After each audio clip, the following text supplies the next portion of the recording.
The parasha of this morning is known as Parasha Shemot.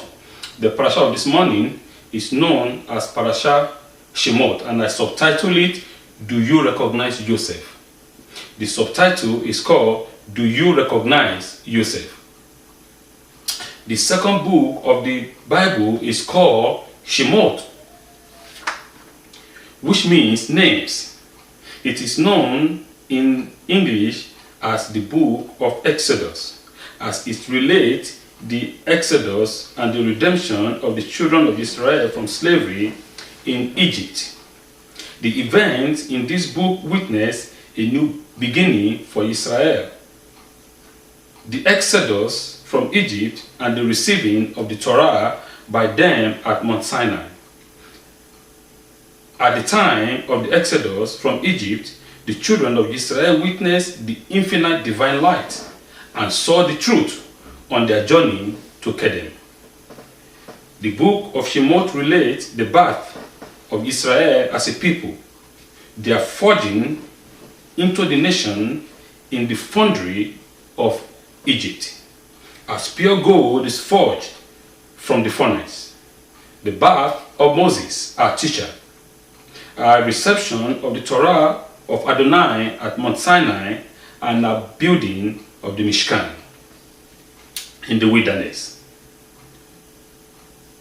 Parashat Shemot itself relates the birth of Moses, our rabbi, and of him receiving his mission from Adonai at the burning bush to liberate the children of Israel from their bondage in Egypt, in order to bring them to Mount Sinai to receive the Torah.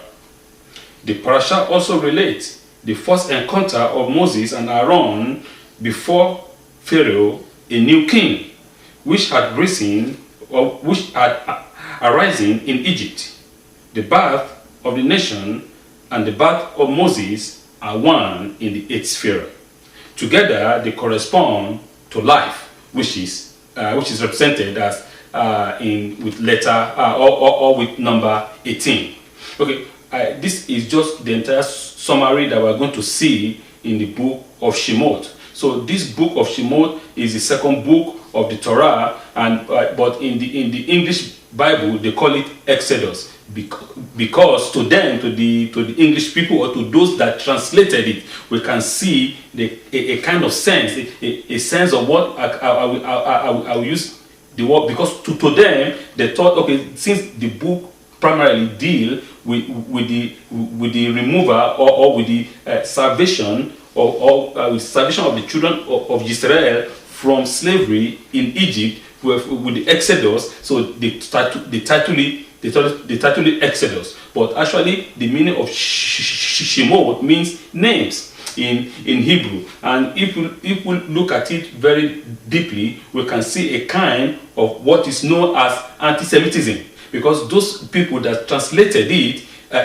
from Hebrew to Greek and from Greek to English, we can see a kind of sense there that these people, they just come from nowhere, giving a name, which or a title, I would say, a title to a book that they don't even understand well, because the original, the translation of the word Shemot meaning names, not Exodus. So it's like a translator trying to correct the author of the book. So it doesn't make sense. So that is just a kind of a speech I just want to quickly bring out, so that we will understand that anti-Semitism is not from today. It has a source. It is learned, even though from the story that we're going to see, or that we're going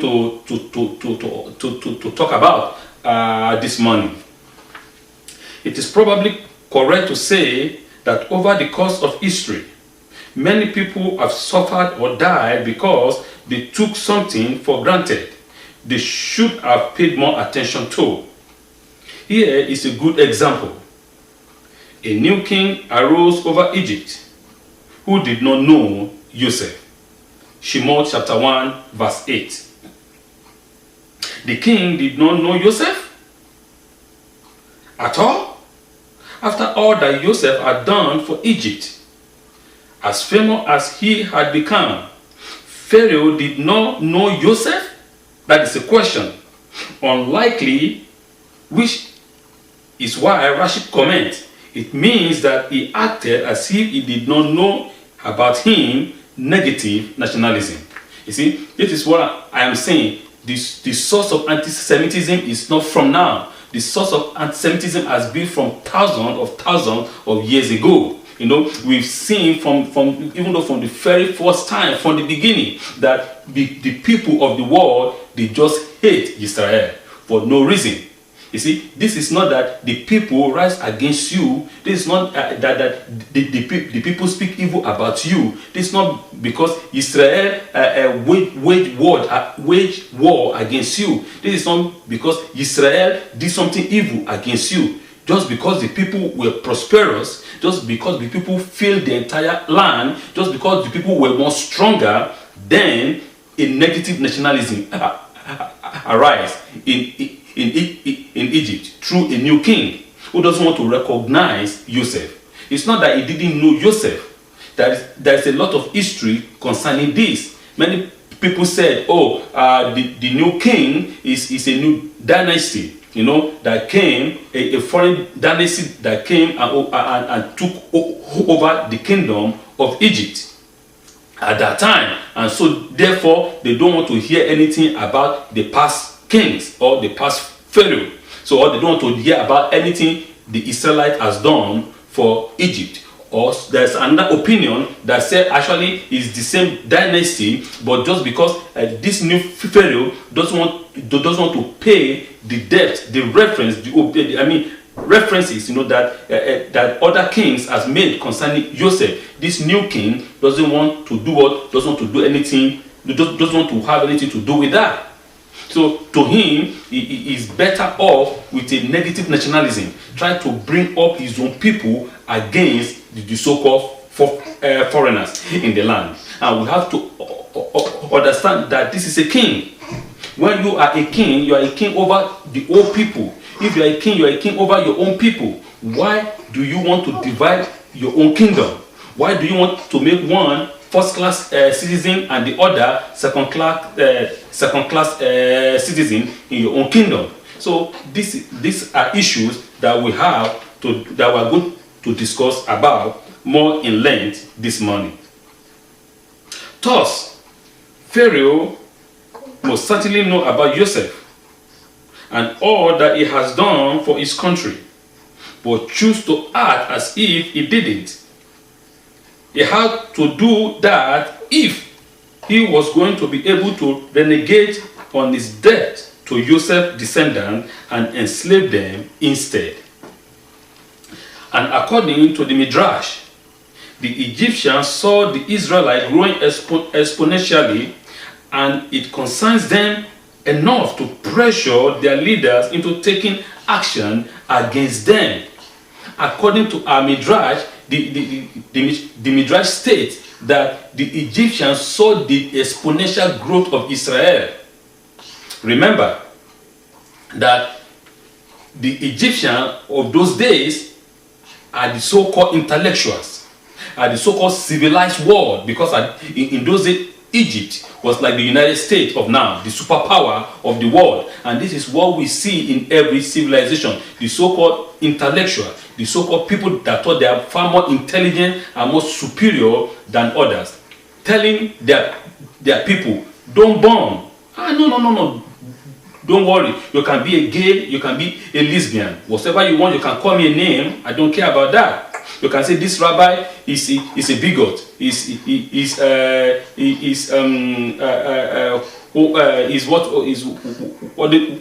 people that doesn't like the lesbians or the gay, because it is written clearly in the Torah, a man for a woman for a man. So I will not in no form or in no shape bend the word of God to suit you or to suit your way of life. The truth is written black and white in the Torah. In that area, there is no gray area. I understand there are some gray area in the Torah, but in this case, there is no gray area. It is either left or right. You cannot put one of your leg here and the other there. You can call me a bigot, you can call me whatever you want to call me, but the truth is that a man shall not sleep with a man, and a woman shall not sleep with a woman. That is what was going on in Egypt. You know, Egyptian people are saying we are civilized people. We don't have to burn. We don't have to obey the first commandment, the first mitzvah that God said that you shall be what? You shall populate the land, right? When the Lord God created man in the Garden of Eden, and He blessed us and said that we should be fruitful, we should multiply and be fruitful. But many people say, no, you don't need that, because the world cannot provide all the food that is necessary. Who are you to dictate to God? Who is man to tell God what to do and what he cannot do? God is God. If God wants the population of the world to be 3 trillions, he can do that, and He will provide for everybody. So you are not God to limit the growth or the fulfillment of the mitzvot of God. So this is what was happening in the land of Mizraim. Oh, don't burn. You know, you can just burn one and that is it, because they call themselves the so-called civilized world. But the children of Israel were growing exponentially. They were fulfilling the commandment which God the Almighty has commanded them. They feed the land and they were strong. They were successful and they were very blessed. And there come after jealousy.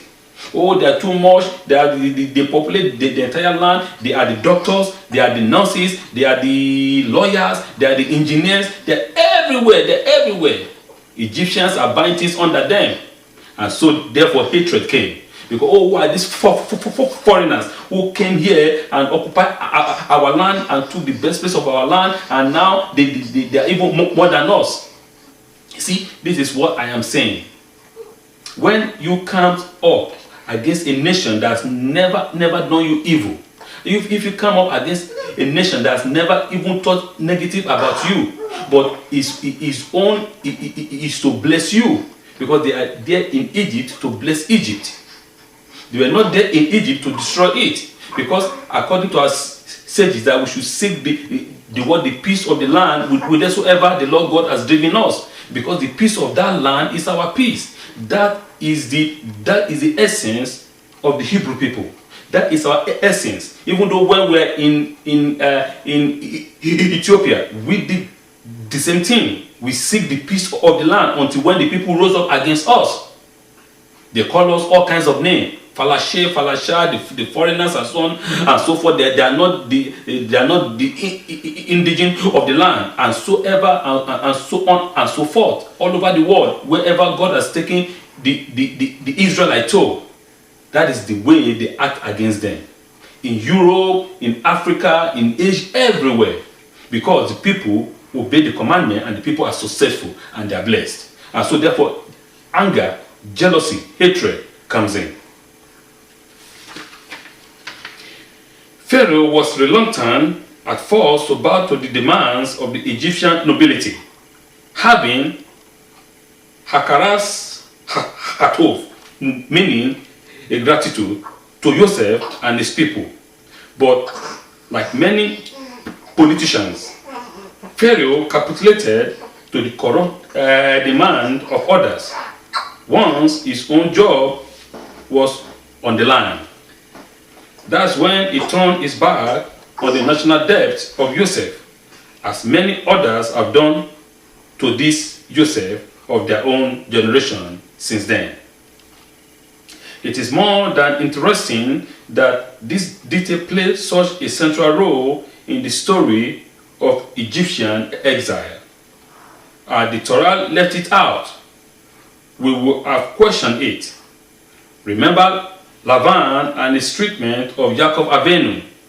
After all Yaakov has done for Laban's family, any anti-Semite clearly has no problem with his conscience when it comes to abusing Israel and Ephraim, especially to eradicate them. No Pharaoh refusal to continue to recognize Joseph as a national hero is recorded at the Torah instance. There is something about this particular detail that is key to understanding what happens down in Egypt and why it was so severe. It's not just a fact about what once went wrong, but information about what always goes wrong. So my speech here is just to give us a very deep understanding of the hatred of the Egyptian politicians as of those days, because we need to understand that politicians are the evil, corrupt men or women, people, that want to divide people and rule over them. As it is said, divide and rule. They want to divide the people and rule over them. So they came out with this kind of idea, with this negative nationalism, according to the Midrash, saying that Pharaoh himself does not want to play along with them, but when they threaten his own position, when they threaten his own life, when they threaten his own authority, he has to bend to their will. So when bending to their will makes him to show himself strong, as if he's a strong man, that he's a leader, he can lead the people, he can determine, and he can do whatever he wants to do.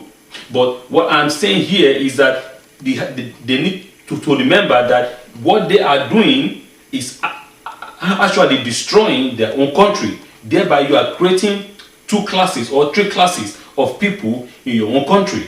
These are the super rich, these are the first class, these are the second class, these are the middle class, these are the lower class. When you have all the authority, when you have all the resources to make your citizen, to make your people live in peace, in prosperity, in relative calmness, but because some 1% wants to become the lord of the land, and why they want to keep the rest as subordinate and as a slave for the rest of their life, then if these are the type of life that we want to live, then there will be a what is serious and a thorough trouble or problem in the land.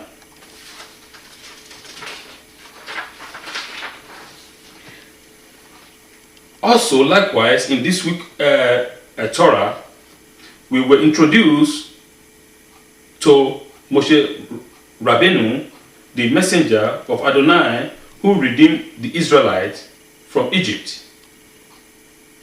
We are told of Adonai's proposal to Moshe to lead Israelites out of Egypt, and how Moses refused the opportunity.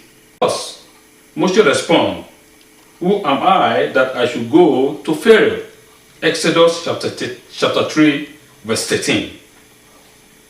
After Adonai assured him of his ability, Moshe asked, "When I go to the nation and they ask me, what is his name? What shall I say?" Exodus chapter 3, verse 14. Adonai responded again. Then Moses repeatedly demurred, "But they will not believe me, and they will not heed my voice. They will say, Adonai did not appear to you." Exodus chapter 4, verse 1. Again, Adonai responded by giving Moshe 2 miraculous signs that he, when challenged, should in turn show to the Israelites. And again, Moshe is hesitant. "Please, my Lord," he cried, "I am not a man of words, for I am heavy of speech and heavy of mouth." Once again, Adonai rejoins, "Who made a mouth for a man, or makes one deaf or dumb, sighted or blind? Is it not I, Adonai?" Exodus chapter 4, verse 10 to 11. Adonai patiently responds to each of Moshe's excuses with a clearly defined rebuttal. except when Moshe makes what proved to be his final plea. After exhausting all of his excuses, Moshe seemed desperate to absolve himself of the task and declares, "Send the one whom you usually send." Exodus chapter 4 verse 13. According to Rashi, Moshe was referring to Aaron, who prophesied to the house of Israel even before Moses and throughout the time that Moses was hiding in Midian.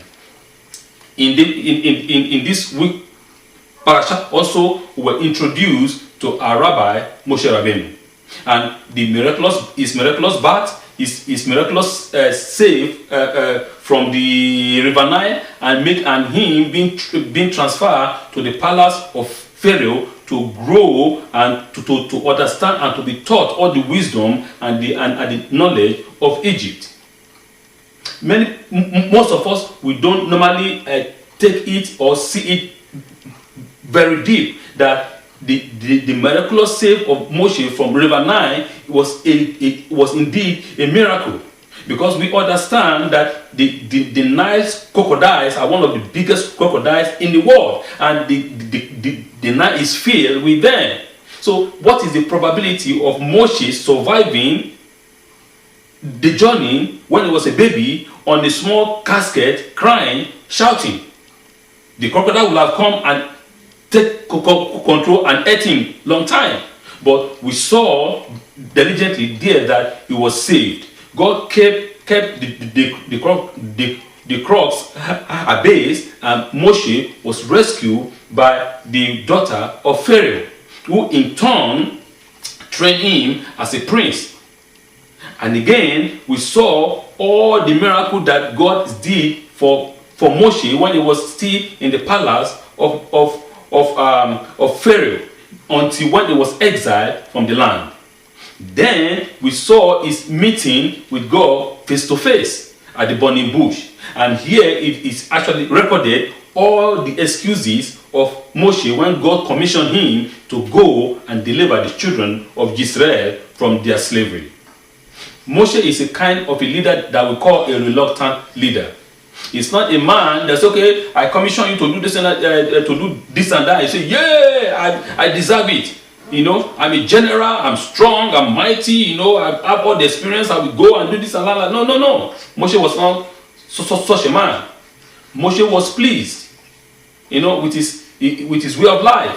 You know, he had suffered a lot. He had seen the way the people acted towards him. So he said, you know, why should I go back again? Even though when I met with these people to discuss with them, to tell them they don't want to listen to me.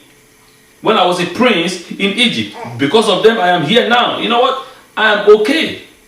I have my wife and my children. I'm good. I will continue to be a shepherd for my father-in-law. I'm okay. It pleased me. But God said, no, that is not the main reason why you were born. That is not your purpose on this planet.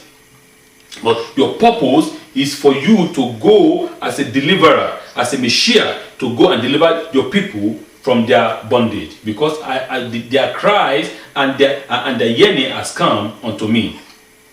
So we can see all the excuses that Moshe Rabbeinu gave unto God. I cannot speak. God told him, who made the mouth? Okay, if I go, they say you did not appear to me. What is your name? He gave him his name.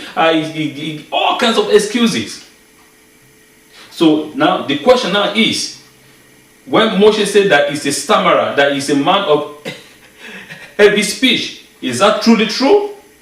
Is that true? To me, I will say it is not true, in the sense that if we remember perfectly that Moshe was a general in the Egyptian army.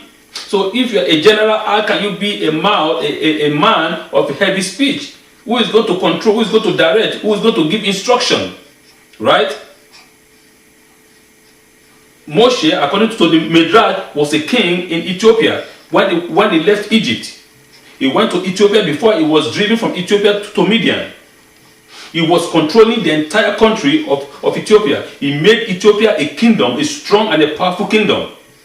So all these things, was he a man of heavy speech then? Or does it just miraculously begin to stammer at the burning bush? We can see that this is just an excuse that that Moshe himself was trying to give unto God, that God should go and seek another person, that he is not willing to do this. I'm not the kind of person that God, leave me alone. I want to be at peace. I want to be with my wife and my children, and I'm okay. Moshe is a man that has to be pushed before he can move. He's a reluctant leader, but a true one. Once he decides, he stick to his decision unto the end. He never failed. So we can see that when God's anger flew against him, and he saw that God meant a business, he said, okay, I will go. So we can see that the man of God, the servant of the Most High, the Messiah of Israel, was Moshe, that God used to deliver his people from their bondage and from their oppressions. Okay. Suddenly, the conciliatory answer ceased. The rage of Adonai burned against Moshe. Adonai declared to Moshe that Aaron is elated with the decision. Aaron is going to greet you with joy in his heart. Exodus chapter 4 verse 14. There are no more prostration. Moshe journey back to Egypt and into eternity. The question is obvious. What did Moshe finally say that inflamed the air of Ashim to the extent that the Torah tells us that his anger burned? Adonai responded calmly to each of Moshe's previous justifiable issues. Why did Adonai only become angry when Moshe evoked the concept of using Aaron, the one who normally and previously did the prophesying? We can see why did God was angry with him, because we can see that Moshe was trying to dictate unto God. Trying to tell God, you can use this person, not me. God, you can use that person, not me. But God is God. God can decide whosoever he wants to use. You don't dictate to God. God dictates to man. God tells us what we have to do, not us telling God what to do. And that is the danger that we see every day. Most men that call themselves the men of God. The man, the high men, the mighty rabbis, or some that call themselves the mighty pastors, or the mighty, Pope. They say we know the mind of God. We speak for God when God does not even send them. But this is what God is telling us this morning, that we don't dictate to God, but God dictates to us. God tells us what to do. The revelation is not from the earthward. The revelation is from heavenward. The revelation comes from above, and it descends upon us, and we perceive and we receive it, and we tell it unto men. Not us dictating unto God, telling people what God has to do. No, God tells us what we as a man, as human, has to do. Do you recognize Joseph? Most of us, we do not recognize Joseph. Even though within our own people, within the nation of Israel, we do not recognize Joseph, because we have seen a kind of a false nationalism also within Judah that expelled his own brother Ephraim, who is the descendant of Joseph. Judah, we've forgotten what Joseph has done for them when they were in the land of Egypt. Most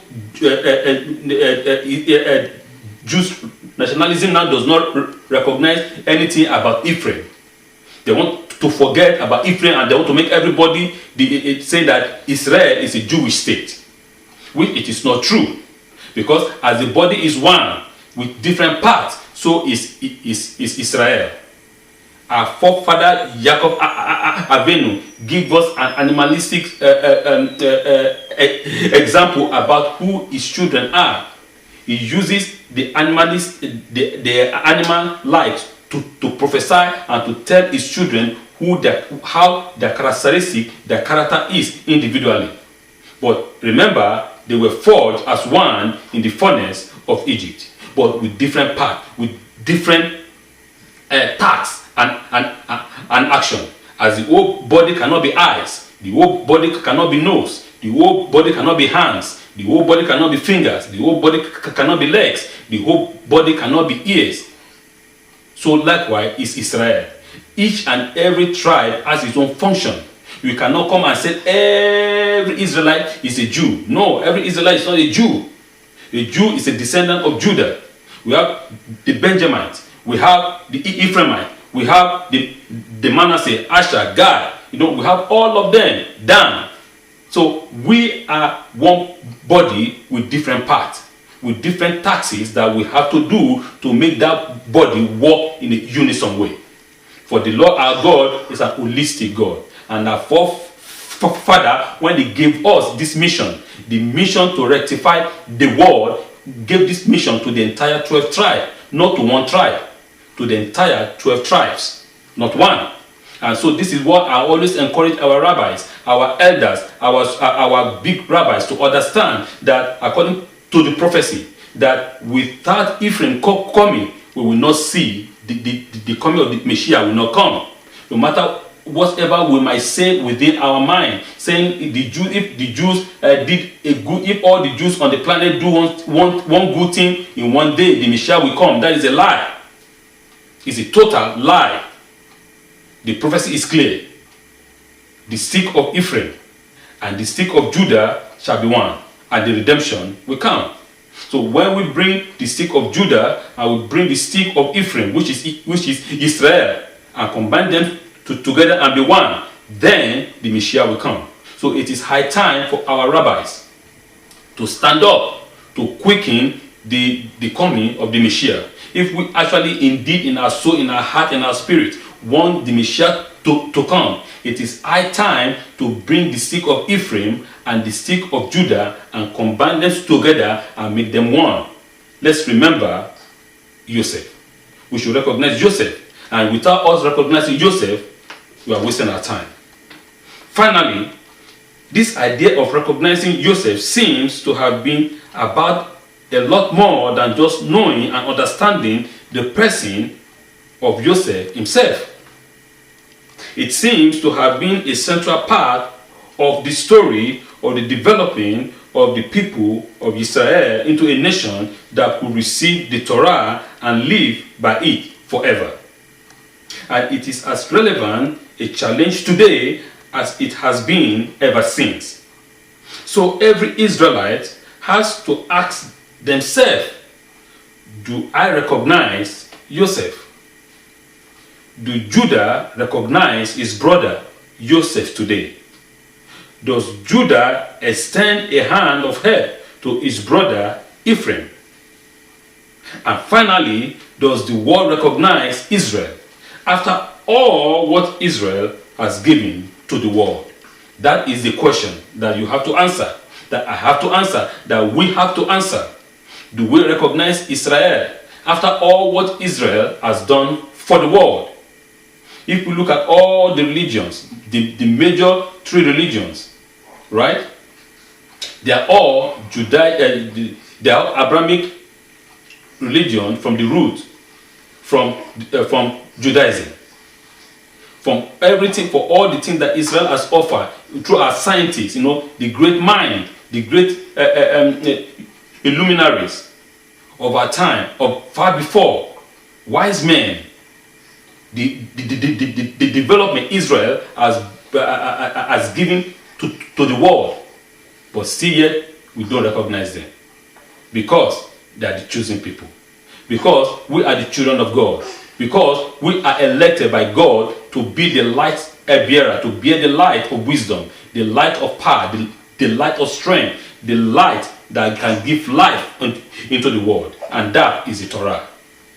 So therefore, my brethren, my brother, my sister that are watching me online, I'm asking you this morning, I'm asking you this time, I'm asking you this day, do you recognize Joseph? Or do you want to just behave as if Joseph does not exist? Do you want to behave as if there is no Joseph, that you've never seen Joseph or heard about Joseph? You have to make the decision. You have to decide. But I cannot force you to decide. You have to make that decision and decide by yourself. Do I recognize Joseph? The parasha of this morning is parasha Shemot. Do you recognize Joseph? Do you understand him? May God bless you. May God sustain you. May you be blessed. Shabbat shalom.